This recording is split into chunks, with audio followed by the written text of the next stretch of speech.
everyone, Keone back on the show floor at Hunters Against Hate, and I am here with Daniel and Rescued by Comics, showing off his art. Daniel, how's the show going for you so far?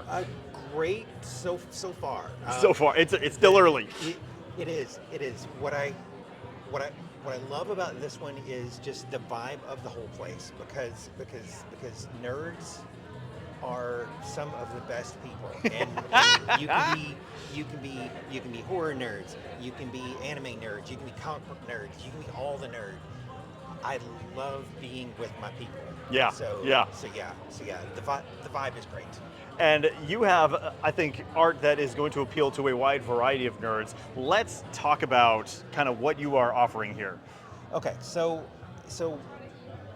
after the pandemic was over, I took a minute and kind of took stock, right? And realized I needed to be doing something with my hands again. So what I had on hand as a nerd was a buttload of comic books and a vinyl collection from my record player that died during COVID. And I started putting them together. And the first ones, not gonna lie, if you go far enough back on my Instagram, the first ones were rough as hell. But practice and practice and practice and practice. So I match up the record as the backer first, then I find a focal point for the art to go on it, then I figure out the background it needs, and then I go from there. And you were kind of explaining to me, you only work in things that you have found in print. Yes. You don't source anything online or anything else. So No. what is the source for finding the records, finding the prints? It could be graphic novels. It could be comic books. It could be anthology of art books. It could be even. Let's see, where are you? It could be a pinup book I found. Yeah. And I didn't know what I was going to do with it, but I was like, let's just try. Yeah. Yeah. What I will always have is LGBT representation. Because you should. Want to appeal to everyone. Yes, exactly. So what we're working on here today is a brand new thing for this show, which is, instead of having boxes and boxes and boxes full of stuff that I've finished, that I put together, now I have the records that I finished, sure. The backgrounds are over here.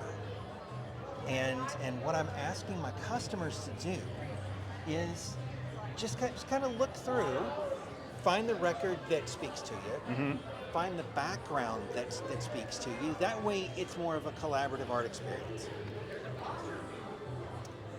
And then you'll actually let people make their own versions of your art here on the show floor. Yes, yeah.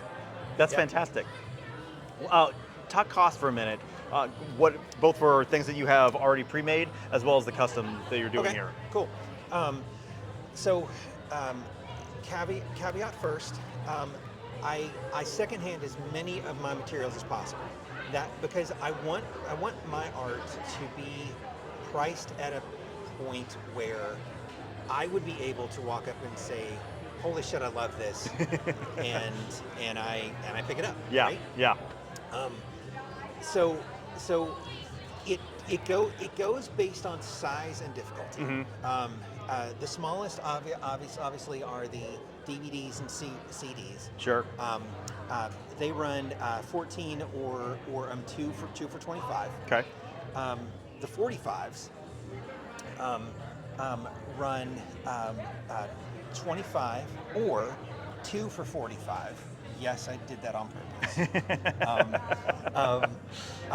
The ones that I have finished, typically the full sizers run 40. There was 150 in there that is an Incredible Hulk. That one. There was so much detail. Oh my gosh, Work there. no kidding. But I also accidentally, and I saw this when I framed it, the Hulk is actually banging on the inside of the glass, and I did not plan that. That's awesome. So those and the larger ones on the floor are individually priced. If you want to make your own, it's a flat 40. Yeah. Absolutely freaking love it. For people who can't make it out to the show this weekend, though, where Yes. can they find you? Instagram or Facebook, Mhm. just search Rescued by Comics. Rescued by Comics. Rescued by Comics. The logo on both is like a red lettering stamp over a green background. There you go, right there. All right. Thank you so much for taking the time out to talk with us today. Of course, my dude.